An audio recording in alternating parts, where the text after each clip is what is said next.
Okay, ദൈവനാമത്തിന് മഹത്വം ഉണ്ടായിരിക്കട്ടെ.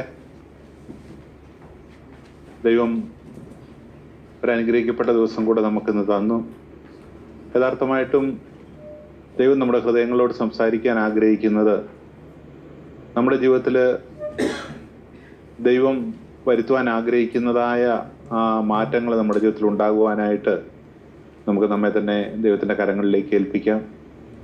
നമ്മുടെ ഹൃദയത്തിൻ്റെ ആഗ്രഹം പോലെയാണ് ദൈവം നമ്മളോട് സംസാരിക്കുന്നത്. കാരണം ദൈവം എല്ലാവരോടും എല്ലാ സമയവും സംസാരിക്കുന്നു. നമ്മൾ ആണ് അതിൻ്റെ റിസീവിങ് എൻഡ്.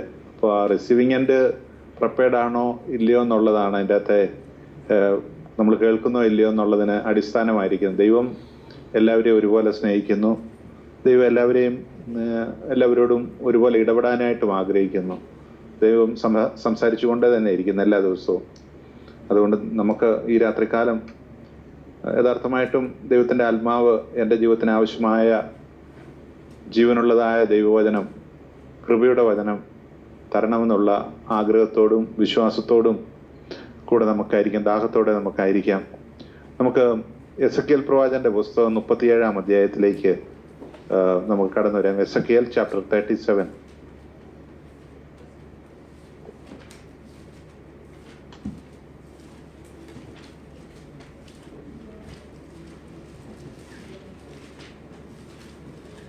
എസെക്കിയേൽ 37-ാം അധ്യായം നമുക്ക് മിക്കവാറും എല്ലാവർക്കും ഒക്കെ സുപരിചിതമായൊരു ഭാഗമാണ്.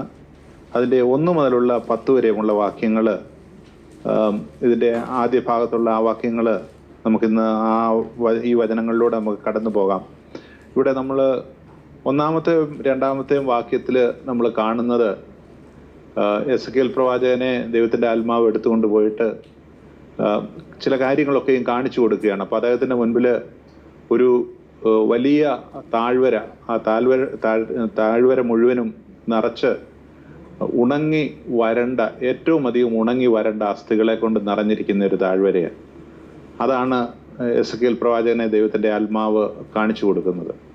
അതിനുശേഷം 10-ാമത്തെ വാക്യത്തിലേക്ക് വരുമ്പോൾ അവിടെ പറയുന്നത്, അവൻ എന്നോട് കൽപ്പിച്ചതുപോലെ ഞാൻ പ്രവചിച്ചപ്പോൾ ശ്വാസം അവരിൽ വന്നു, അവർ ജീവിച്ച് ഏറ്റവും വലിയ സൈന്യമായി നിവർന്നു നിന്നു. അപ്പോൾ നമ്മൾ അവിടെ കാണുന്നത് എന്താ? ഉണങ്ങി വരണ്ട് നിറഞ്ഞു കിടന്ന ഒരു താഴ്വര. അവിടെ എല്ലാ അസ്ഥികളും ഉണങ്ങി വരണ്ട ഏറ്റവും അധികം ഉണങ്ങി വരണ്ട അസ്ഥികളെ കൊണ്ട് നിറഞ്ഞിരുന്നിക്കുന്ന ഒരു താഴ്വരയാണ്. എന്നാൽ 10-ാം അധ്യായത്തിലേക്ക് വരുമ്പോൾ ഈ അസ്ഥികളെല്ലാവരും അത് കൂട്ടിച്ചേർക്കപ്പെട്ടു, അതിന് ശരീരമായി, അതിന് ജീവനായി, അതെല്ലാം എഴുന്നേറ്റ് ഏറ്റവും വലിയൊരു സൈന്യമായിട്ട് അത് എഴുന്നേറ്റ് നിന്നുവെന്നാണ് അവിടെ പ്രവാചകനിലൂടെ ദൈവത്തിൻ്റെ പരിശുദ്ധാത്മാവ് രേഖപ്പെടുത്തിയിരിക്കുന്നത്. നമുക്കറിയാം, അസ്ഥി, നമ്മൾ ആൾക്കാർ മരിക്കുമ്പം തന്നെ അവരുടെ കാര്യങ്ങൾ തീർന്നുവെന്ന് നമ്മൾ സാധാരണഗതിയിൽ കരുതും. ഇത് മരിച്ചു, അവർ ശവം അടക്കി, അതിനുശേഷം അവരുടെ അസ്ഥികൾ ശവക്കുഴിയിൽ നിന്ന് എടുത്തു പുറത്ത് കളഞ്ഞു. അങ്ങനെ പുറത്ത് കളഞ്ഞ അസ്ഥികൾ അനേക നാളുകൾ ചൂടും തണുപ്പും കാലാവസ്ഥയെല്ലാം ഏറ്റ് കിടന്ന് ഉണങ്ങി വരണ്ടു പോയ ഒരവസ്ഥയാണ്. അതായത് മാനുഷികമായിട്ട് നോക്കിയാലും ദൈവികമായിട്ട് നമ്മൾ നോക്കിയാലും ഒരു പ്രതീക്ഷയ്ക്ക് യാതൊരു സ്ഥാനവുമില്ലാത്ത ഒരവസ്ഥ. കാരണം നമ്മൾ യേശുക്രിസ്തുവിലേക്ക് നോക്കുമ്പോഴും യേശുക്രിസ്തു ലാസറിനെ ഉയർത്തെഴുന്നേൽപ്പിച്ചു. എത്ര ദിവസം കഴിഞ്ഞാ? 4 ദിവസം കഴിഞ്ഞ് ഉയർത്തെഴുന്നേൽപ്പിച്ചു. 4 ദിവസം ആകുമ്പോൾ സംഭവിക്കുന്ന കാര്യങ്ങൾ നമ്മൾ മെഡിക്കൽ സയൻസ് അറിയാവുന്നവർക്കറിയാം. നമ്മുടെ ഫ്ലഷ് ഡീക്കേ ചെയ്യാൻ തുടങ്ങുന്ന ഒരു സമയമാണ് 3-4 ഡേയ്സ് എന്ന് പറയുന്നത്. അപ്പം ഒരു ഡീക്കേ ചെയ്യാൻ തുടങ്ങിയ ആ സമയത്താണ് ലാസറിനെ യേശു കർത്താവ് ഉയർത്തെഴുന്നേൽപ്പിക്കുന്നത്. യേശു കർത്താവ് പിന്നെ ഉയർത്തെഴുന്നേൽപ്പിച്ചത് ബൈബിളിൽ പറയുന്ന നൈനിലെ വിധവയുടെ മകനെയാണ്. നൈനിലെ വിധവയുടെ മകന് മരിച്ചു. അവര് ശവം അടക്കാൻ വേണ്ടി ഫ്യൂണറൽ പ്രൊസഷന് കടന്നു പോകുമ്പോൾ അവിടെ വെച്ചാണ് കർത്താവിനെ ജീവിപ്പിക്കുന്നത്. അപ്പം യേശു കർത്താവ് പോലും ഈ ഭൂമി വന്ന് ജീവിച്ച ആ കാലഘട്ടത്തിൽ ഇതുപോലുള്ളൊരു സംഭവം നമുക്ക് കാണാനായിട്ടില്ല. എന്നാൽ എസെക്കിയേൽ പ്രവാചകനിലൂടെ ദൈവത്തിൻ്റെ പരിശുദ്ധാത്മാവ്, ഒരു പഴയ നിയമ പുസ്തകമാണെങ്കിലും പുതിയ നിയമത്തിൻ്റെ ആത്മാവിൽ എഴുതപ്പെട്ട, പുതിയ നിയമത്തിൽ ജീവിക്കുവാൻ ആഗ്രഹിക്കുന്ന, പുതിയ നിയമ ഉടമ്പടിയിൽ ജീവിക്കുവാനായിട്ട് ആഗ്രഹിക്കുന്നവർക്ക് ഒരു ഉത്സാഹം പകരുവാനും അവരെ ആ വഴി മുന്നോട്ട് നടത്തുവാനായിട്ടും ദൈവം കാണിച്ചു കൊടുക്കുന്ന ഒരു ആത്മീയ ദർശനമാണ് ഇവിടെ. ഇപ്പം നമ്മുടെ ജീവിതത്തിലേക്ക് നമ്മൾ നോക്കുമ്പോൾ നമ്മുടെ ജീവിതത്തിൻ്റെ പല മേഖലകളിലും ഈ ഉണങ്ങി വരണ്ട അസ്ഥിയുടെ അവസ്ഥയിലായിരിക്കുന്നവരുണ്ട്. നമ്മൾ വീണ്ടും ജനിച്ചവരാണ്, സ്നാനപ്പെട്ടവരാണ്, ഒരു നാമധേയ സഭയെ വിട്ട് ദൈവത്തിൻ്റെ വചനങ്ങൾ അനുസരിക്കുന്ന അല്ലെങ്കിൽ ഒരു യഥാർത്ഥ ശിഷ്യത്വത്തെക്കുറിച്ച് പഠിപ്പിക്കുന്ന ഒരു സഭയിൽ നമ്മൾ വന്നു. ഇതല്ലേ ദൈവം നമ്മളെ കൂട്ടിക്കൊണ്ടു വന്നു, വർഷങ്ങൾ കടന്നുപോയി. എന്നാൽ ഇന്നും നമ്മുടെ ജീവിതത്തിൽ പല കാര്യങ്ങളും നമ്മൾ വീണ്ടും ജനിക്കുന്നതിന് മുമ്പുണ്ടായിരുന്ന അതേ അവസ്ഥയിൽ തന്നെ തുടരുന്നുണ്ടായിരിക്കാം. നമുക്ക് നമ്മുടെ ജീവിതത്തെ നമ്മൾ പരിശോധിച്ച് നോക്കുന്നെങ്കിൽ, സത്യസന്ധതയോടെ ഹൃദയപരമാർത്ഥതയോടെ നമ്മൾ പരിശോധിച്ച് നോക്കുന്നത് നമുക്കിത് കാണുവാനായിട്ട് കഴിയും. പാപത്തോടുള്ള ബന്ധത്തിൽ, ഭൗതിക കാര്യങ്ങളിൽ യഥാർത്ഥമായ ഒരു ശിഷ്യത്വത്തിൽ മുന്നോട്ട് പോകുമ്പോഴും അവിടെയുള്ളതായ ഈ ഉണങ്ങി വരണ്ട അവസ്ഥ ഉള്ള കാര്യങ്ങൾ. ഇപ്പം നമ്മൾ വീണ്ടും ജനിച്ച നാളിലും സ്നാനപ്പെട്ട നാളിലും അല്ലെങ്കിൽ ഒരു വചനം കേൾക്കുന്ന നാളിലും ഒക്കെയും നമ്മൾ ഒരു ഉത്സാഹമൊക്കെ തോന്നും. നമ്മൾ കുറച്ച് ദിവസം എനിക്കിങ്ങനെ ജീവിക്കണം, ഇങ്ങനെ തന്നെ കാര്യങ്ങൾ മുന്നോട്ട് പോകണം എന്നൊക്കെ പറഞ്ഞ് നമ്മൾ വീണ്ടും സമർപ്പിക്കും, പ്രാർത്ഥിക്കും. പക്ഷേ ദിവസങ്ങൾ മാസങ്ങൾ കഴിയുമ്പോൾ ആ അവസ്ഥയൊക്കെ പോയിട്ട് വീണ്ടും ഈ അസ്ഥി ഉണങ്ങി വരേണ്ട ഒരവസ്ഥയിലേക്ക് ആയിത്തീരുന്ന അനുഭവം നമ്മളിൽ പലർക്കും ഉണ്ടാകാം. അപ്പോൾ അവിടെ എല്ലാം നമ്മളെ ഉത്സാഹിപ്പിക്കുന്ന ഒരു ദൈവിക ദർശനമാണ് ഈ അധ്യായത്തിൽ ദൈവം നമ്മളെ പകർന്നു തരുന്നത്. നമ്മളിലുണ്ടോ അങ്ങനെയുള്ള കാര്യങ്ങൾ? നമ്മൾ വീണ്ടും ജനിച്ചിട്ട് വർഷങ്ങളായി, ശിഷ്യത്വം സ്വീകരിച്ചിട്ട് വർഷങ്ങളായി, സ്നാനപ്പെട്ടിട്ട് വർഷങ്ങളായി, ആത്മാവിൻ്റെ അഭിഷേകം പ്രാപിച്ചിട്ട് വർഷങ്ങളായി. എന്നാൽ ഇന്നും മുറുകെ പറ്റുന്ന പല പാവങ്ങളും പല ഭാരങ്ങളും നമ്മളെ യഥാർത്ഥമായ ശിഷ്യത്വത്തിലേക്ക് മുന്നോട്ട് പോകുന്നതിന് നിന്ന് പിടിച്ചു വലിച്ച് നമ്മളെ നിർത്തുന്ന അനുഭവങ്ങൾ നമ്മുടെ ജീവിതത്തിൽ ഇല്ലേ? പല ഭൗതിക കാര്യങ്ങളാകാം. അങ്ങനെയുള്ള കാര്യങ്ങളുടെ ഒക്കെയും മുന്നിൽ ഈ രാത്രികാലം ദൈവത്തിൻ്റെ പരിശുദ്ധാത്മാവ് നമ്മളോട് പറയുന്നത്, അവിടെ കർത്താവിൽ യേശുക്രിസ്തുവിലൂടെ നമുക്കൊരു ജയമുണ്ട്. ദൈവം അതിനായിട്ടാണ് നമ്മെ വിളിച്ചിരിക്കുന്നത്. നമ്മുടെ ജീവിതത്തിൻ്റെ എല്ലാ മേഖലകളിലും യേശു കർത്താവിനെ അനുഗമിച്ച് ജയാളിയായിട്ട് ജീവിക്കുന്ന ഒരു കാര്യമാണുള്ളത്. അപ്പോൾ നമ്മൾ ഈ സംഭവത്തിലേക്ക് നോക്കുമ്പോൾ, പ്രവാചകനെ ദൈവം കൊടുത്ത ഈ ദർശനത്തിലേക്ക്, അല്ലെ പ്രവാചകനെ ദൈവം കൂട്ടിക്കൊണ്ട് ആത്മാവിൽ നടത്തിക്കൊണ്ടുപോയ ഈ കാര്യങ്ങളിലേക്ക് നമ്മൾ നോക്കുമ്പോൾ, യഥാർത്ഥമായിട്ടും ഇങ്ങനെ ഒരു അവസ്ഥയിൽ ദൈവത്തിൻ്റെ ആ വഴി എന്താണ് എന്നുള്ളത് നമുക്ക് മനസ്സിലാകും. കാരണം പലപ്പോഴും നമ്മുടെ പരാജയങ്ങളുടെ ഒരു പ്രധാന കാരണം, നമ്മൾ ഈ പരാജയങ്ങളുടെ മുൻപിലും വീഴ്ചകളുടെ മുൻപിലും ഉണങ്ങി വരേണ്ട അവസ്ഥയുടെ മുൻപിലും നമ്മുടെ പ്രായോഗിക ബുദ്ധിയും നമ്മൾ കണ്ടതും കേട്ടതുമായ കുറേ കാര്യങ്ങളും ഒക്കെ അങ്ങ് ഫോളോ ചെയ്യാൻ ശ്രമിക്കുന്നവരാണ് നമ്മൾ പലപ്പോഴും. നമ്മുടെ പ്രായോഗിക ജ്ഞാനമുണ്ട്, നമ്മുടെ മാനുഷികമായ ബുദ്ധിയുണ്ട്, അതുപോലെ കുറേ ആത്മീക അനുഭവങ്ങൾ ആരെങ്കിലും പറഞ്ഞതോ അല്ലെങ്കിൽ ഉണ്ടെന്ന് നമുക്ക് തോന്നിയതോ ഇങ്ങനെയുള്ള കാര്യങ്ങളെയൊക്കെയും നമ്മൾ പിൻപറ്റുന്നവരായി നമ്മൾ തീരെ. എന്നാൽ ഈ സംഭവത്തിൽ നമ്മൾ നോക്കുമ്പോൾ എന്താ, ഇതിനു മുമ്പ് ഉണ്ടാകാത്ത, അതിനുശേഷവും ഉണ്ടായതായിട്ട് നമ്മൾ കേൾക്കാത്ത ഒരു കാര്യം. എന്നാൽ അവിടെ ദൈവത്തിൻ്റെതായ ഒരു വഴിയുണ്ട്. അപ്പോൾ ദൈവത്തെ അറിഞ്ഞ് ദൈവത്തിൻ്റെ വഴിയിൽ നടക്കുമ്പോൾ മാത്രമേ നമ്മുടെ ജീവിതത്തിൽ യഥാർത്ഥമായിട്ടും ദൈവം ആഗ്രഹിക്കുന്ന ഒരു വഴിയിലേക്ക് നമ്മുടെ ജീവിതമായി തീരുകയുള്ളൂ.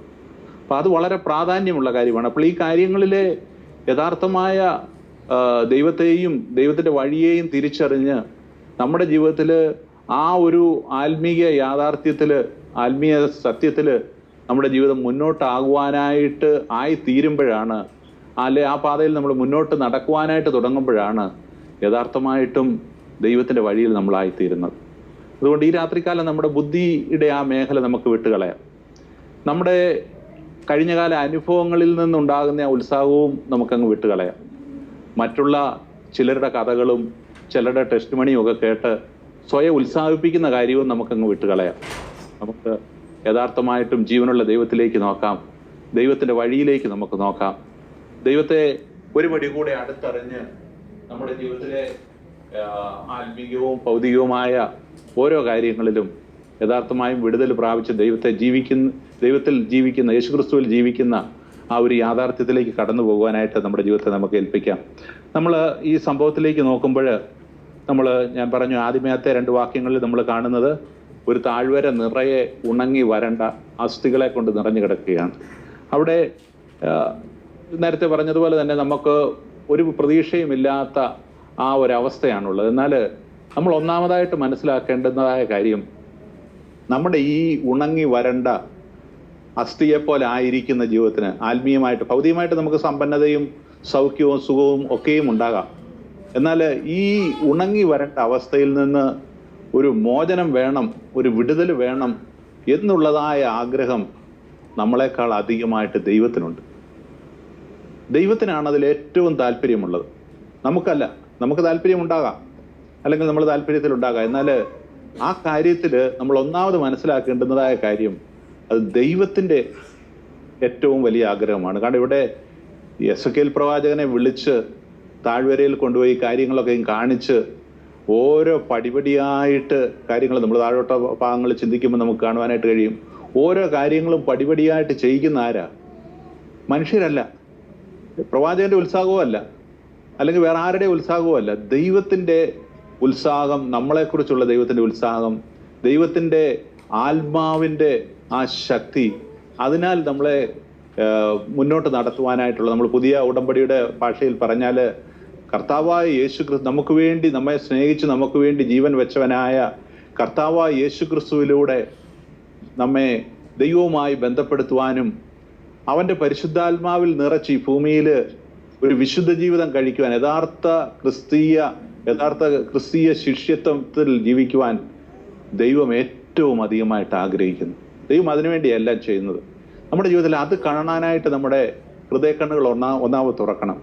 നമ്മൾ ഈ ലോകത്തിൻ്റെ വഴിയെയും മനുഷ്യനെ പ്രസാദിപ്പിക്കുന്നതിലും പാരമ്പര്യങ്ങളിലും മറ്റുള്ളവരിലേക്കൊക്കെയും ഓടുമ്പോൾ, അല്ലെ അതിനൊക്കെയും പ്രാധാന്യം കൊടുക്കുമ്പോൾ, അതിൻ്റെയൊക്കെ അടിമകളായിട്ട് നമ്മൾ മാറുമ്പോൾ, നമ്മൾ മനസ്സിലാക്കേണ്ടുന്ന ഒരു കാര്യം, ഇതിൻ്റെ എല്ലാം അപ്പുറമായിട്ട് എൻ്റെ ദൈവം എന്നെ സ്നേഹിക്കുന്നു.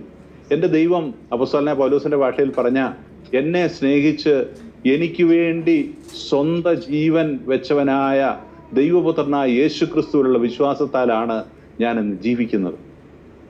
ആ ഒരു അടിസ്ഥാന കാര്യം നമ്മുടെ ജീവിതത്തിൽ പിടിക്കപ്പെട്ടതായിട്ട് തീരണം. എല്ലാ തിരഞ്ഞെടുപ്പുകളുടെ മുൻപിലും നമ്മൾ ക്ഷീണിച്ചു പോകുന്ന കാര്യങ്ങളിലൊക്കെയും നമ്മുടെ കുറവുകളോ അല്ലെങ്കിൽ നമ്മുടെ പരാജയങ്ങളോ നമ്മുടെ വീഴ്ചകളിലേക്കോ അല്ല നമ്മൾ നോക്കേണ്ടത്. നമ്മൾ നോക്കേണ്ടത് എനിക്ക് വേണ്ടി, നമ്മൾ പേഴ്സണലായിട്ട് അപ്പോസ്തലനായ പൗലോസിനെ പോലെ നമ്മൾ അത് എടുക്കുകയാണെങ്കിൽ ദൈവം അങ്ങനെ തന്നെയാണ് ചെയ്തത്. എന്നെ സ്നേഹിച്ച് എനിക്ക് വേണ്ടി ജീവൻ വെച്ച ദൈവപുത്രനായ യേശുക്രിസ്തു ഒരു മനുഷ്യൻ നമുക്ക് സഹായം ചെയ്തതല്ല. അവൻ ദൈവമായിരിക്കെ ദൈവത്തോടുള്ള സമത്വം മുറുകെ പിടിക്കാതെ തന്നെത്താൻ താഴ്ത്തി അനുസരണമുള്ളവനായി ക്രൂശിലെ മരണത്തോളം അവൻ അനുസരണമായി തീർന്നത് എന്നോടുള്ള സ്നേഹം കൊണ്ടാണ്. ആ ദൈവം എന്നെ വിടുവിക്കുവാനായിട്ട് ആഗ്രഹിക്കുന്നു. അവൻ ജീവൻ വെച്ച് തരിക മാത്രമല്ല, അവൻ്റെ പരിശുദ്ധാത്മാവിനെ നമുക്ക് വേണ്ടി തരിക മാത്രമല്ല, പിന്നെയോ ആ പരിശുദ്ധാത്മാവിൻ്റെ പടിപടിയായിട്ടുള്ള വഴി നടത്തല്, ഗൈഡൻസ്, നമ്മൾ യെശയ്യാപ്രവചനം 30-ാം അധ്യായത്തിന്റെ 15-ാമത്തെ വാക്യത്തിൽ വായിക്കുന്നത് പോലെ, നാം ഇടത്തോട്ടോ വലത്തോട്ടോ തിരിയുമ്പോൾ ഇതാകുന്ന വഴിയെന്ന് ഉപദേശിക്കുന്ന ഉപദേഷ്ടാവിൻ്റെ ശബ്ദം, അത് നമ്മുടെ കാതുകളിൽ കേൾപ്പിച്ച് നമ്മളെ ദൈവത്തിൻ്റെ വഴിയിൽ മുന്നോട്ട് നടത്തുന്ന ഒരു ദൈവമാണ് നമുക്കുള്ളത്.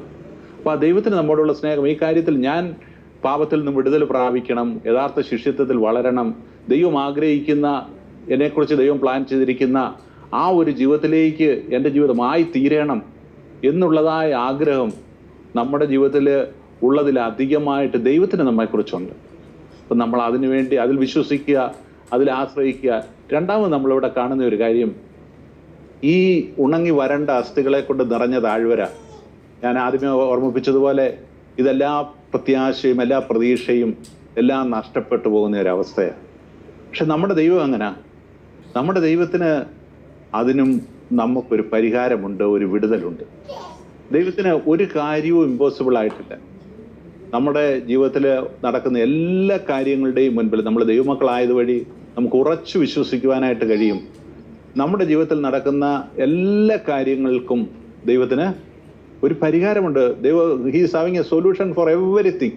അത് സൊല്യൂഷൻ മാത്രമല്ല, നമ്മുടെ ജീവിതത്തിൽ നമ്മൾ 2 കൊരിന്ത്യർ 10-ാം അധ്യായത്തിന്റെ 15-ാമത്തെ വാക്യത്തിൽ നമ്മൾ വായിക്കുന്നുണ്ട്, 10-ാമത്തെ വാക്യത്തിൽ നമ്മൾ വായിക്കുന്നുണ്ട്, നമുക്ക് മനുഷ്യന് സഹിക്കുവാൻ കഴിയാത്ത ഒരു പരീക്ഷയും ദൈവം അനുവദിക്കുകയില്ല. ദൈവം ഈ കാര്യത്തിൽ വിശ്വസ്തനാണ്.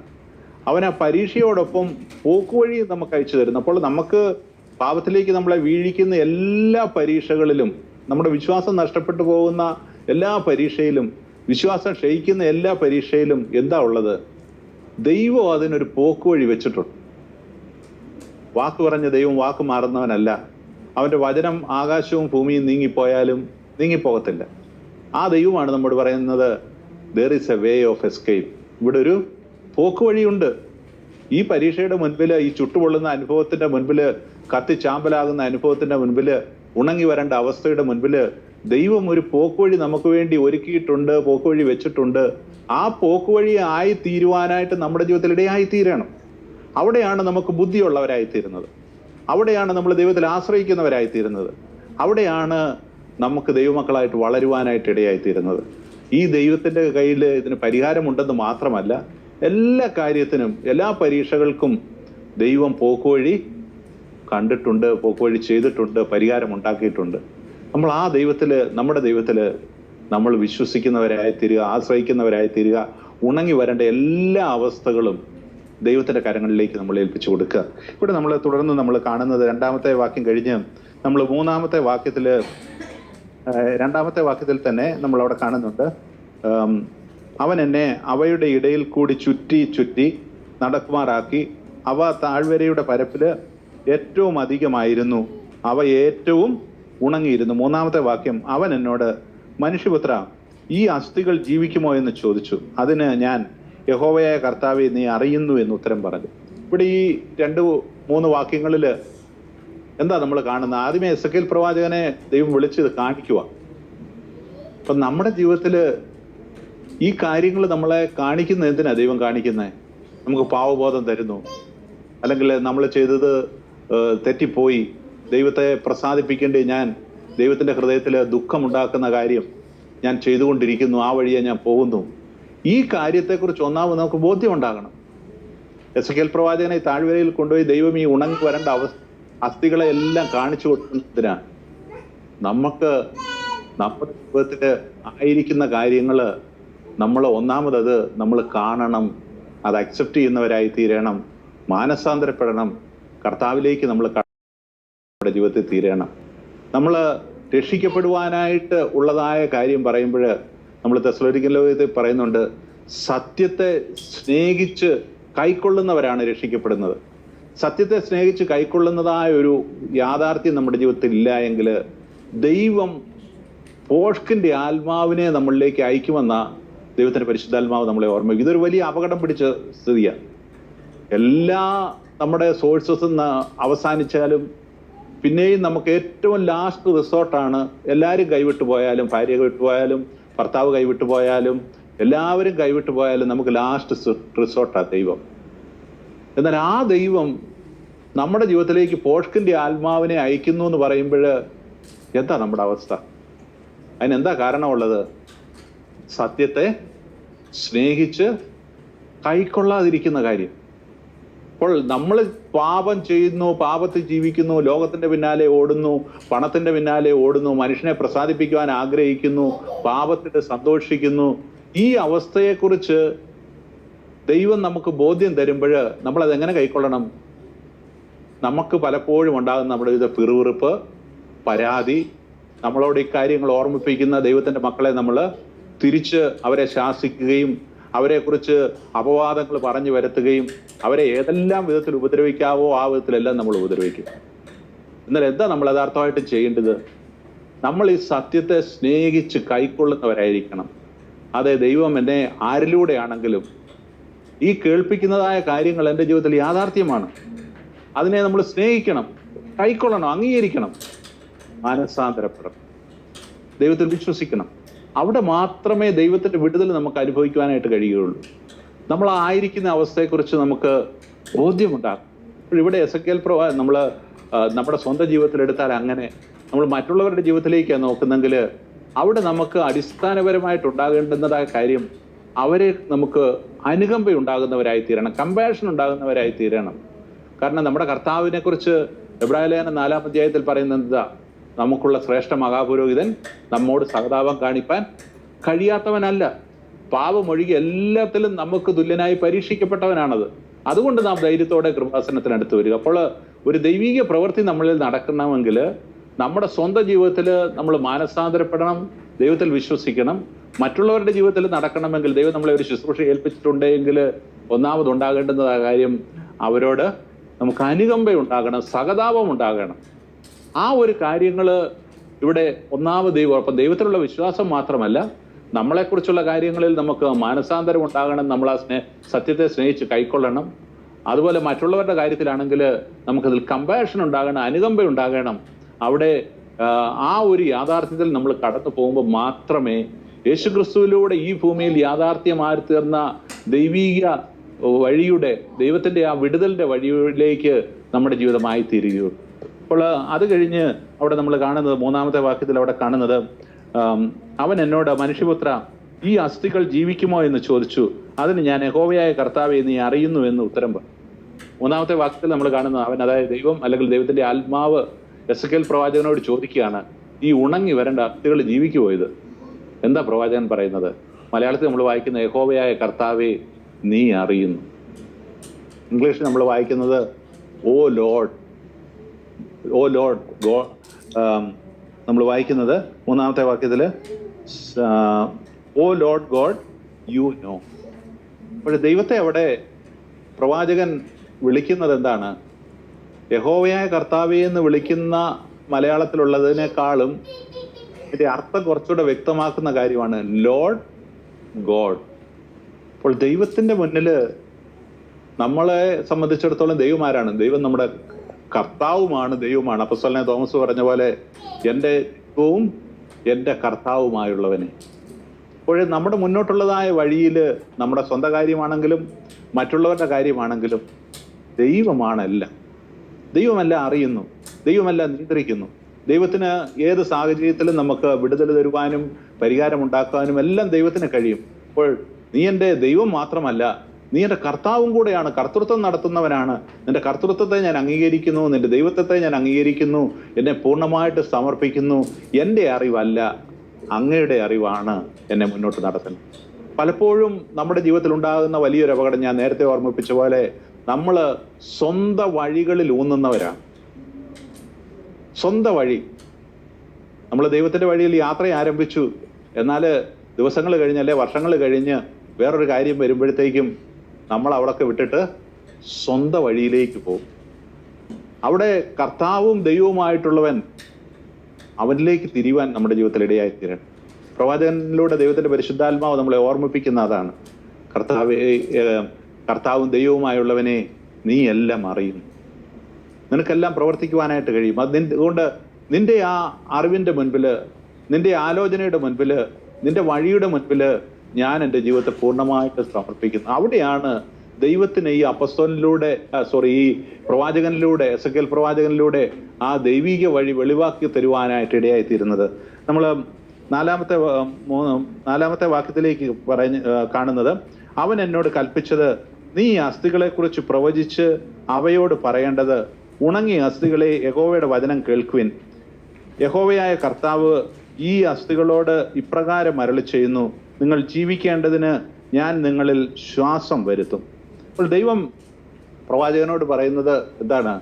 അവിടെ നാലാമത്തെ വാക്യത്തിൽ കാണുന്നത്, അവൻ എന്നോട് കൽപ്പിച്ചത്, ഈ അസ്ഥികളെ കുറിച്ച് പ്രവചിച്ച് അവനോട് പറയേണ്ടത്, ഉണങ്ങിയ അസ്ഥികളെ, യഹോവയുടെ വചനം കേൾക്കുവിൻ. അപ്പോൾ നമ്മുടെ ജീവിതത്തിലെ ഉണങ്ങി വരേണ്ട അവസ്ഥകൾ, നമ്മുടെ സ്വഭാവം, പാപത്തോടുള്ളതായ സ്നേഹം, പാപത്തിന് അടിമയായി പോകുന്ന കാര്യം, ജഡത്തിന്റെ ഇഷ്ടങ്ങൾക്ക് അടിമയായി പോകുന്ന കാര്യം, ഈ കാര്യങ്ങളോടെല്ലാം എന്ത് ചെയ്യണം? അതിനെ ദൈവത്തിന്റെ വചനം കേൾപ്പിക്കണം. നമ്മുടെ ജീവിതത്തിൽ ഭയമുണ്ട്, ഉത്കണ്ഠയുണ്ട്, ആകുലതയുണ്ട്. മനുഷ്യനെ പ്രസാദിപ്പിക്കുമ്പോൾ, അല്ലെ ആരെങ്കിലും ഒന്ന് ചിരിച്ചു കാണിക്കുമ്പോൾ, ആരെങ്കിലും എന്തൊരു കാര്യം പറയുമ്പോൾ നമുക്ക് നോന്ന് പറയാൻ പറ്റത്തില്ല. അവരുടെ മുന്നേ നമ്മൾ അടിമയായിട്ട് തീരുന്നു, അവർ പറയുന്ന വഴിയെ പോകുന്നു.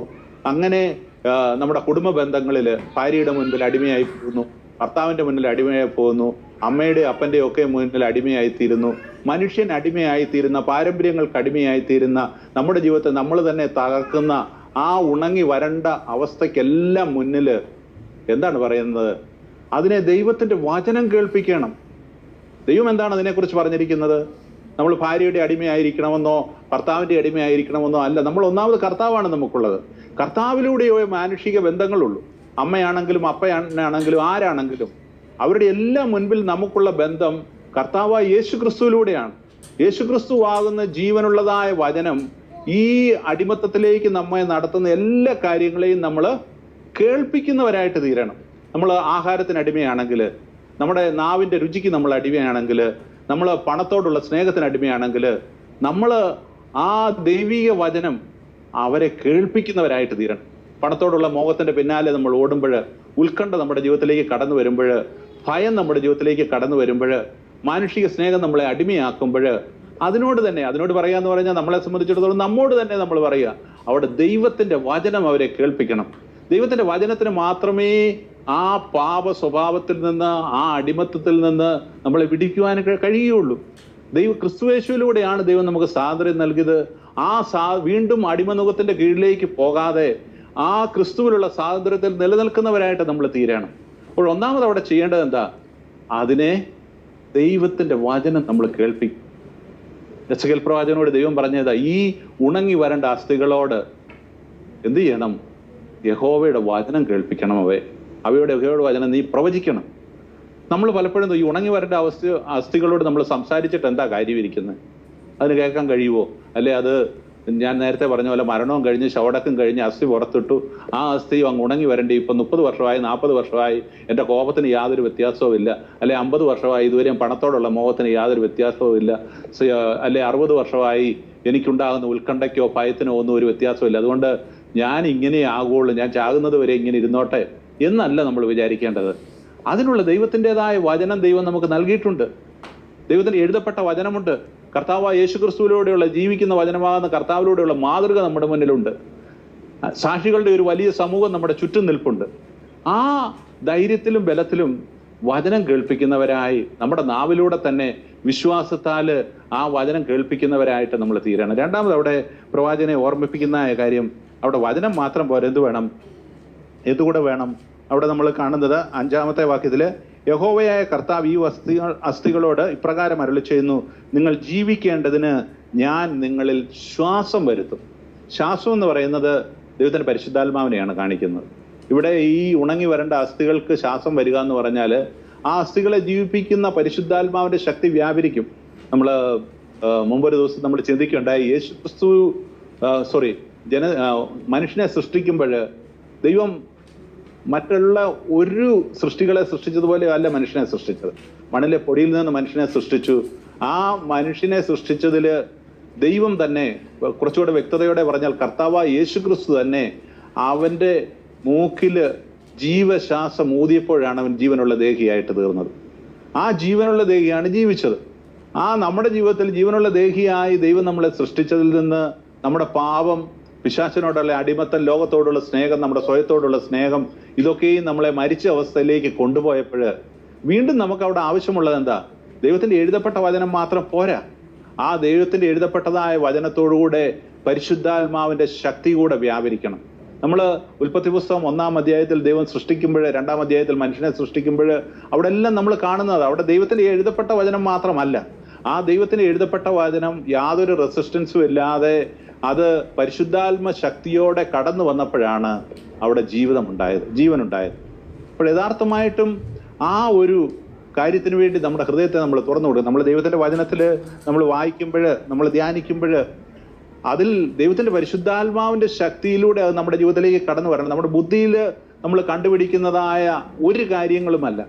ദൈവത്തിന്റെ വചനം ദൈവത്തിന്റെ പരിശുദ്ധാത്മാവിനാൽ വെളിപ്പാടായിട്ട് നമ്മുടെ ഹൃദയദൃഷ്ടിയെ പ്രകാശിപ്പിച്ച് നമുക്ക് പകർന്നു തന്നെങ്കിൽ മാത്രമേ അവിടെ ജീവൻ ഉണ്ടാകുകയുള്ളൂ. അല്ലെങ്കിൽ കുറെ അധികം അറിവ് ഉള്ള ഒരു പോർഷനായിട്ട് നമ്മുടെ ജീവിതം തീരാനായിട്ട് ഇടയായി തീരും. ദൈവവചനമാകുന്ന ബൈബിളിന്റെ ഉൽപ്പത്തി പുസ്തകം 1-ാം അധ്യായം മുതൽ വെളിപ്പാട് പുസ്തകം 22-ാം അധ്യായം വരെയുമുള്ള എല്ലാ വാക്യങ്ങളും നമ്മൾ കാണാതെ പഠിച്ചു വെച്ചാലും, എല്ലാം നമ്മൾ ഓർമ്മിപ്പിച്ചിരുന്നാലും, അതിൽ ദൈവത്തിന്റെ പരിശുദ്ധാത്മാവിന്റെ ശക്തി വ്യാപരിക്കുന്നില്ലെങ്കിൽ, ദൈവത്തിന്റെ ആത്മാവിന്റെ വെളിപ്പാട് നമുക്ക് കിട്ടുന്നില്ല എങ്കിൽ ആ അറിവെല്ലാം 1 കൊരിന്ത്യരിൽ പറയുന്നത് പോലെ അക്ഷരം എന്ത് ചെയ്യുന്നു? കൊല്ലുന്നു, ആത്മാവോ ജീവിപ്പിക്കുന്നു. ആ എഴുതപ്പെട്ടതായ വചനം, എഴുതപ്പെട്ടതായ അക്ഷരങ്ങള് നമ്മളെ കൊല്ലുന്നതായിട്ട് തീരും, കൂടുതൽ ശിക്ഷാവിധി ഉണ്ടാക്കുന്നതായിട്ട് തീരും. എന്നാൽ അവിടെ ദൈവത്തിന്റെ പരിശുദ്ധാത്മാവിന്റെ ശക്തി വരുമ്പോൾ, അത് ശക്തിയോടെ ലഭിക്കുമ്പോൾ അവിടെ അത് ജീവനോടെ നമ്മുടെ ജീവിതത്തിലേക്ക് ഇടയായിത്തീരും. അപ്പോൾ നാം നമ്മുടെ പാവസ്വഭാവങ്ങളോട് ഈ കാര്യങ്ങളോട് പ്രവചിക്കുന്നത് മാത്രമല്ല, അവിടെ ദൈവത്തിന്റെ ശക്തിയും വ്യാപരിക്കണം. അതാണ് ദൈവത്തിന്റെ വഴി. ഇവിടെ പ്രവാചകനോട് ദൈവം ഈ കാര്യങ്ങൾ പറഞ്ഞതിന് ശേഷം നമ്മൾ 6-ാമത്തെ വാക്യത്തില് അവിടെ കാണുന്നത്, ഞാൻ നിങ്ങളുടെ മേൽ ഞരമ്പ് വെച്ച് മാംസം പിടിപ്പിച്ച് നിങ്ങളെ തൊക്കുകൊണ്ട് പൊതിഞ്ഞ് നിങ്ങൾ ജീവിക്കേണ്ടതിന് നിങ്ങൾ ശ്വാസം വരുത്തും, ഞാൻ യഹോവ എന്ന് നിങ്ങൾ അറിയും. അപ്പോൾ ഈ ദൈവീക പ്രവൃത്തിയുടെ, ദൈവീക വഴിയുടെ സാക്ഷാത്കാരം എന്ന് പറയുന്നത് എവിടെയാണ്? നാം അവൻ യഹോവയായ ദൈവമെന്ന് അറിയുമ്പോഴാണ്. അപ്പോൾ നമ്മൾ ദൈവത്തിന്റെ വചനം നമ്മളോട് സംസാരിച്ചത് മാത്രം പോരാ, ദൈവത്തിന്റെ പരിശുദ്ധാത്മാവിന്റെ ശക്തി അതിൽ വന്നത് മാത്രം പോരാ, പിന്നെന്ത് വേണം? നമ്മൾ യഹോവയായ ദൈവമെന്ന് അറിയുക എന്ന് പറഞ്ഞാൽ നമ്മുടെ ഹൃദയത്തിന്റെ ആഴത്തിൽ നിന്ന് അതിനുള്ള എല്ലാ മഹത്വവും ദൈവത്തിന് കൊടുക്കുമ്പോൾ, എല്ലാറ്റിനായും ദൈവത്തോട് നന്ദി പറയുമ്പോൾ, ദൈവം പറഞ്ഞ ഈ കാര്യങ്ങൾ ഇത് ദൈവം എനിക്ക് തന്നു കഴിഞ്ഞിരിക്കുന്നത് നമ്മുടെ ഹൃദയത്തിൽ വിശ്വസിച്ചുകൊണ്ട് ദൈവത്തിന് മഹത്വം കരയേറ്റുമ്പോൾ, ദൈവത്തോട് നന്ദി പറയുമ്പോൾ, അവിടെയാണ് നമ്മൾ ദൈവത്തെ അംഗീകരിക്കുന്നത്. അബ്രഹാം ഇസ്ഹാക്കിനെ ബലി കൊടുത്തതിനെ കുറിച്ച് റോമാലേഖനം 4-ാം അധ്യായത്തിൽ പറയുമ്പോൾ അവിടെ നമ്മൾ കാണുന്നത് എന്താ? ഐസക്കിനെ യാഗം കൊടുക്കുവാനായിട്ടുണ്ടെങ്കിലും അബ്രഹാം ഒരു കാര്യം അവൻ്റെ ഹൃദയത്തിൽ നിശ്ചയിച്ചു. എന്നോട് ഇത് അരുളി ചെയ്തവനായ ദൈവം അവൻ എങ്ങനെയാണ് അത് പ്രവർത്തിപ്പാൻ ശക്തനാണെന്ന് അവൻ നിർണയിച്ചുകൊണ്ട് ദൈവത്തിന് മഹത്വം കരയേറ്റി. അപ്പോൾ നമ്മൾ കുറെ വചനങ്ങൾ ഉരുവിട്ടത് കൊണ്ടോ അല്ലെങ്കിൽ എനിക്ക് ആത്മാവുണ്ടെന്ന് പറഞ്ഞുകൊണ്ട് നടന്നിട്ടോ ഒന്നും ഒരു കാര്യവുമില്ല. ഇതെല്ലാം പൊള്ളയായ ക്രിസ്തീയത്വത്തിന്റെ പുറന്തോടുകളാണ്. അത് വിട്ട് കളഞ്ഞിട്ട് ജീവനുള്ളവനായിട്ട് നമ്മൾ തീരണം. ദൈവത്തിന് മഹത്വം കരയണം, ഹൃദയത്തിൽ വിശ്വസിക്കണം. നാം ഹൃദയത്തിൽ വിശ്വസിച്ചുകൊണ്ട് ദൈവത്തിന് നന്ദി പറയുന്ന, ദൈവത്തിന് മഹത്വം കരയറ്റുന്ന ഇതായിരിക്കണം. അതൊന്നും കണ്ടിട്ടല്ല, ഒന്നും കേട്ടിട്ടല്ല, പിന്നെയോ അവൻ ദൈവം, അവൻ സർവശക്തനാണ് എന്നുള്ളതായ ആ യാഥാർത്ഥ്യത്തിൽ, സത്യത്തിൽ വിശ്വസിച്ചുകൊണ്ട് ദൈവത്തിന് മഹത്വം കരയറ്റുമ്പോഴാണ് ദൈവത്തെ നമ്മൾ അറിയുന്നവരായി തീരുന്നത്. അതുപോലെ നമ്മൾ നേരത്തെ പറഞ്ഞ പോലെ എൻ്റെ ഈ കാര്യങ്ങളിലെല്ലാം ദൈവത്തിനൊരു പോക്കുവഴിയുണ്ട്. ദൈവം എന്നെ വിടുവിക്കും. എന്നേക്കാൾ അധികമായിട്ട് ഈ കാര്യങ്ങൾ വിടുതൽ പ്രാപിച്ച് കർത്താവായ യേശുവിൻ്റെ ഇളയ സഹോദരനായിട്ട് ഞാൻ ആയിത്തീരണമെന്നുള്ളത് ദൈവം ആഗ്രഹിക്കുന്നു. അതിനുള്ള എല്ലാ കാര്യങ്ങളും ദൈവം എനിക്ക് വേണ്ടി ചെയ്തു കഴിഞ്ഞിരിക്കുന്നു. അതിനുവേണ്ടിയുള്ള എല്ലാ ശക്തിയും ഇന്ന് ദൈവത്തിന്റെ പരിശുദ്ധാത്മാവിലൂടെ, ക്രിസ്തുയേശുവിന്റെ യാഗത്തിലൂടെ ദൈവം എനിക്ക് പകർന്നു തന്നുകൊണ്ടിരിക്കുന്നു.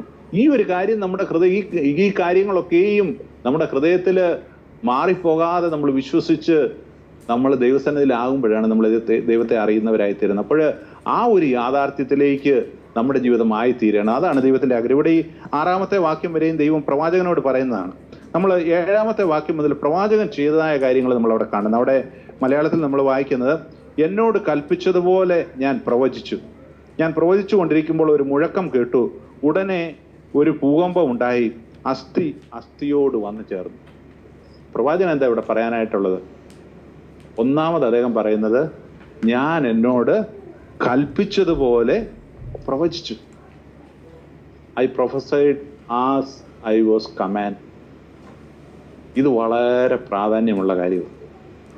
നമ്മൾ പറയുന്നതും പ്രവർത്തിക്കുന്നതും പ്രവചിക്കുന്നതും എല്ലാം എങ്ങനെയായിരിക്കണം?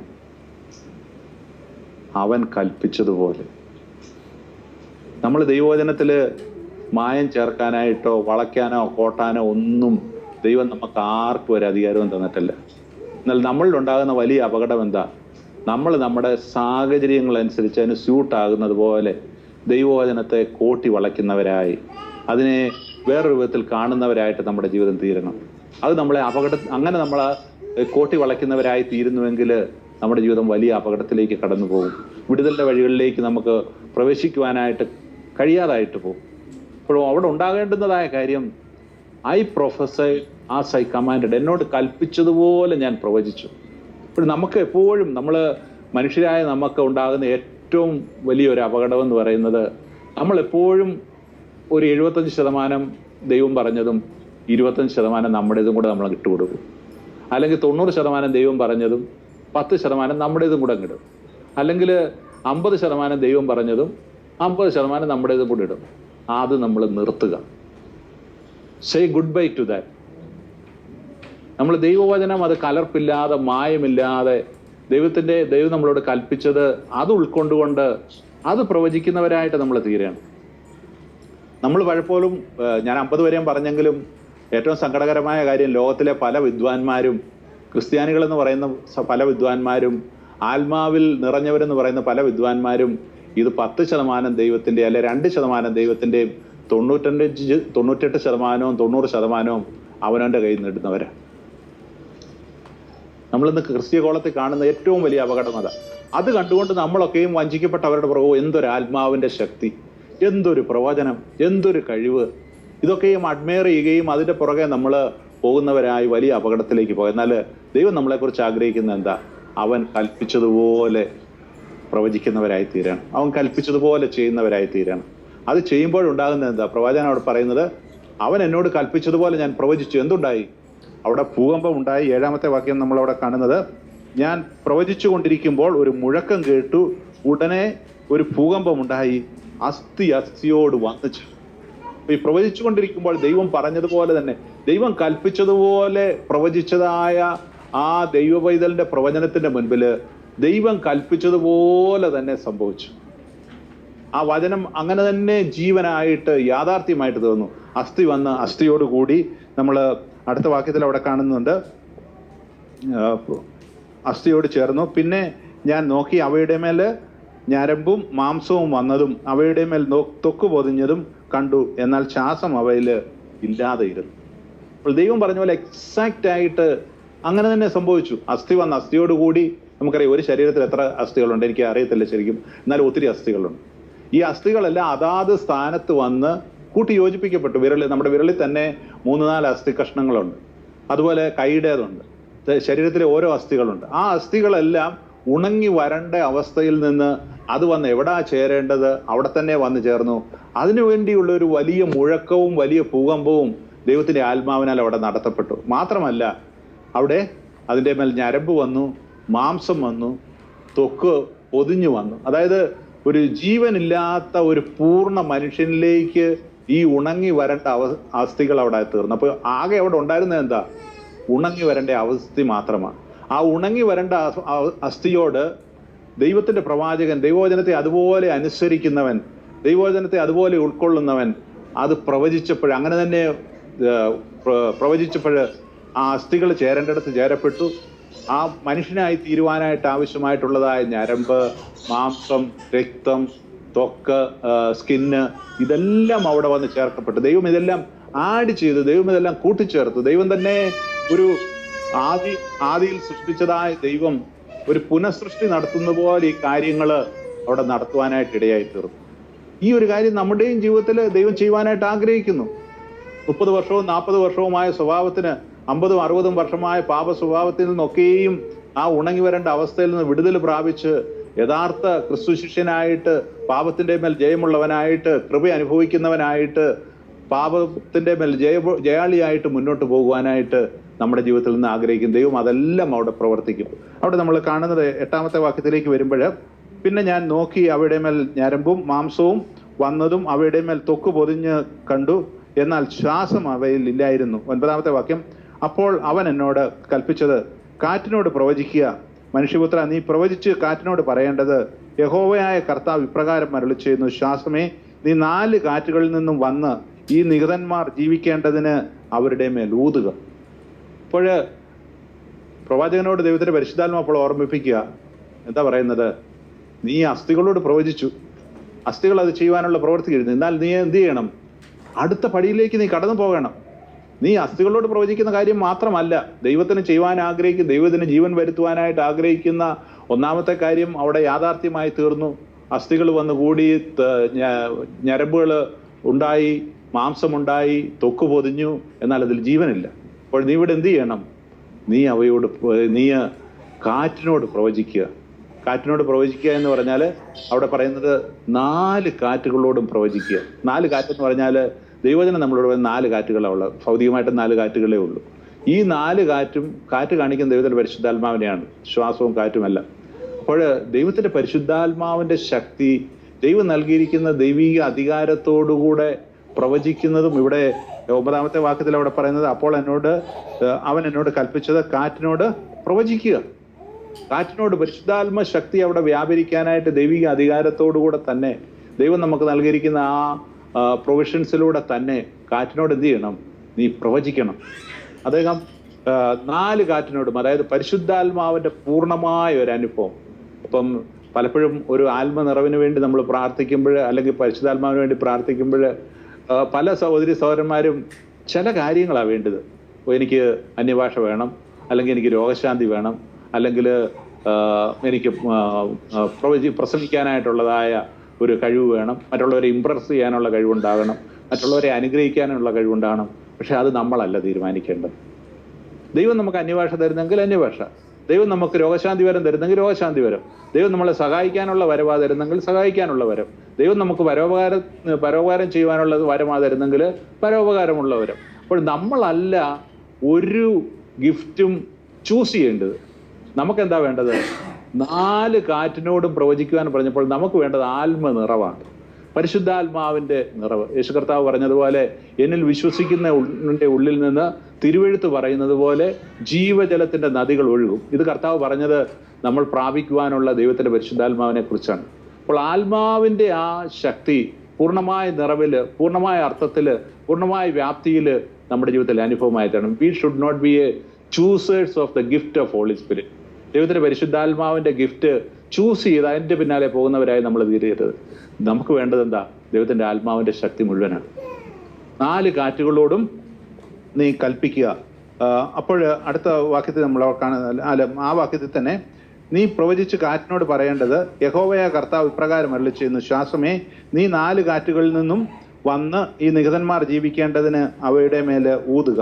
നമ്മൾ 10ാമത്തെ വാക്യത്തിൽ കാണുന്നത്, അവൻ എന്നോട് കൽപ്പിച്ചതുപോലെ ഞാൻ പ്രവചിച്ചപ്പോൾ ശ്വാസം അവരിൽ വന്നു, അവർ ജീവിച്ച് ഏറ്റവും വലിയ സൈന്യമായി തീർന്നു. ഇവിടെയും നമ്മൾ കാണുന്ന പ്രവാചകൻ എന്താ ചെയ്തത്? അവൻ എന്നോട് കൽപ്പിച്ചതുപോലെ ഞാൻ പ്രവചിച്ചു. പ്രവാചകൻ ദൈവം കൽപ്പിച്ചതുപോലെ തന്നെ പ്രവചിച്ചപ്പോൾ എന്താ? ഈ ഉണങ്ങി വരേണ്ട അസ്ഥികള് ദൈവത്തിന്റെ വഴിയിൽ ദൈവം പറഞ്ഞതുപോലെ കാര്യങ്ങൾ ചെയ്ത് അതൊരു വലിയ സൈന്യമായിട്ട് നിവർന്നു നിന്നു. ഈ ഒരു പ്രവൃത്തി, ദൈവിക പ്രവൃത്തി ദൈവത്തിന്റെ വഴിയിൽ യാഥാർത്ഥ്യമായി തീരുവാനായിട്ട് ദൈവം ഇടയാക്കി തീർത്തു. ഇവിടെ നമ്മൾ അടുത്ത വാക്യത്തിൽ അവിടെ നമ്മൾ 10ാമത്തെ വാക്യത്തിൽ അവൻ എന്നോട് കൽപ്പിച്ചതുപോലെ ഞാൻ പ്രവചിച്ചപ്പോൾ ശ്വാസം അവയിൽ വന്നു, അവർ ജീവിച്ച് ഏറ്റവും വലിയ സൈന്യമായി നിവർന്നു നിന്നു. അപ്പോൾ ആ ദൈവിക പ്രവൃത്തി അവിടെ പൂർണ്ണമായിട്ടും നടന്നു. ദൈവിക പ്രവൃത്തി അവിടെ നിറവേറി. അത് കണ്ട് ദൈവത്തിന് മഹത്വം കരയറ്റുന്നവരായിട്ട് നമ്മുടെ ജീവിതം തീരുമാനമായിട്ട് ഇടയായിത്തീരും. നമ്മുടെയും ജീവിതത്തിൽ ഈ ഉണങ്ങി വരേണ്ട അവസ്ഥകള്, മരണം വലിച്ച് അല്ലെങ്കിൽ ഒരിക്കലും ജീവിക്കാത്ത, നമ്മൾ വീണ്ടും ജനിച്ചുവെങ്കിലും ഒരിക്കലും ജീവിക്കാത്ത അനേക കാര്യങ്ങൾ ഇന്നും നമ്മുടെ ജീവിതത്തിൽ ഉണ്ടാകും. അതിൽ നിന്ന് യഥാർത്ഥമായ ഒരു വിടുതല് ഈ നാളുകളില് ദൈവം തന്നെ നമുക്ക് തരുവാനായിട്ട് ഒരുങ്ങിയിരിക്കുന്നു. ദൈവം അത് ആഗ്രഹിക്കുന്നു. നാം ദൈവത്തിന്റെ വഴിയില്, ദൈവത്തില് വിശ്വസിച്ചുകൊണ്ട് ഇത് പ്രാപിച്ച് മുന്നോട്ട് യഥാർത്ഥ ക്രിസ്തു ശിഷ്യരായിട്ട്, ജീവനുള്ളവരായിട്ട് നമ്മുടെ തീരുവാനായിട്ട് ഇടയായി തീരണം. അല്ല എങ്കിൽ നമ്മുടെ ഈ ഭൂമിയിലെ ജീവിതത്തിൽ നമ്മൾ ചെയ്തു കൂട്ടുന്ന കാര്യങ്ങളൊക്കെയും വ്യർത്ഥമായിട്ട് തീരും. നമുക്ക് അത് ആഗ്രഹിക്കാം, ദാഹിക്കാം, നമുക്ക് ദൈവത്തോട് അത് യാചിക്കുകയും ദൈവത്തിന്റെ വഴിയിൽ തന്നെ അത് പ്രാപിക്കുവാൻ, ദൈവത്തെ അറിഞ്ഞ് അത് പ്രാപിക്കുവാൻ, ദൈവീയ നാമമഹത്വത്തിനായിട്ട് അത് അനുഭവിച്ച് ജീവിക്കുവാൻ നമ്മുടെ ജീവിതത്തെ പൂർണ്ണമായിട്ടും നമുക്ക് ദൈവത്തിന്റെ കരങ്ങളിലേക്ക് ഏൽപ്പിക്കാം. നമ്മളെല്ലാവരെയും അനുഗ്രഹിക്കട്ടെ. നമ്മളെല്ലാവരും പൂർണ്ണ ജീവൻ പ്രാപിച്ചവരായിട്ട് നമ്മൾ കഴിഞ്ഞ വെള്ളിയാഴ്ച നമ്മൾ കാണുകയുണ്ടായി. യേശു കർത്താവ് വന്നത് എന്തിനാ? നമുക്ക് ജീവൻ ഉണ്ടാകാനും സമൃദ്ധിയായ ജീവൻ ഉണ്ടാകാൻ. അപ്പൊ അതിൽ കുറഞ്ഞുള്ളത് ഒന്നുകൊണ്ടും തൃപ്തി അടയാത്തൊരു ജീവിതമായിട്ട് നമ്മുടെ ജീവിതം തീരണം. എനിക്ക് പൂർണ്ണമായ ജീവൻ, സമൃദ്ധിയായ ജീവൻ വേണം എല്ലാ കാര്യങ്ങളിലും. എന്നെ എല്ലാ ദിവസവും ദൈവം തന്നെ അധികാരത്തെ എഴുന്നേൽപ്പിച്ച് എൻ്റെ ചെവികളെ തുറന്ന് ദൈവത്തിൻ്റെ വചനം എനിക്ക് തന്ന്, ശിഷ്യന്മാരുടെ നാവുകളെ എനിക്ക് തന്ന്, ഭാരത്തിലും ഞെരുക്കത്തിലും പാപത്തിന്റെ അടിമത്തത്തിലും കഴിയുന്നവരെ ഉത്സാഹിപ്പിച്ച് യഥാർത്ഥ ശിഷ്യരാക്കി മാറ്റുന്ന ആ ഒരു അനുഭവത്തിലേക്ക് എൻ്റെ ജീവിതം കടന്നു പോകണം. ഞാൻ പറഞ്ഞത് യേശയ്യാപ്രവചനം 50-ാം അധ്യായത്തിന്റെ 4 മുതലുള്ളതായ വാക്യങ്ങളാണ്. ദൈവം ആ പ്രവൃത്തി എന്നിൽ ചെയ്യണം. ആ ഒരു ആഗ്രഹത്തോടും ദാഹത്തോടും വിശ്വാസത്തോടും കൂടെ നമുക്കായിരിക്കാം ദൈവം നമ്മളെല്ലാവരെയും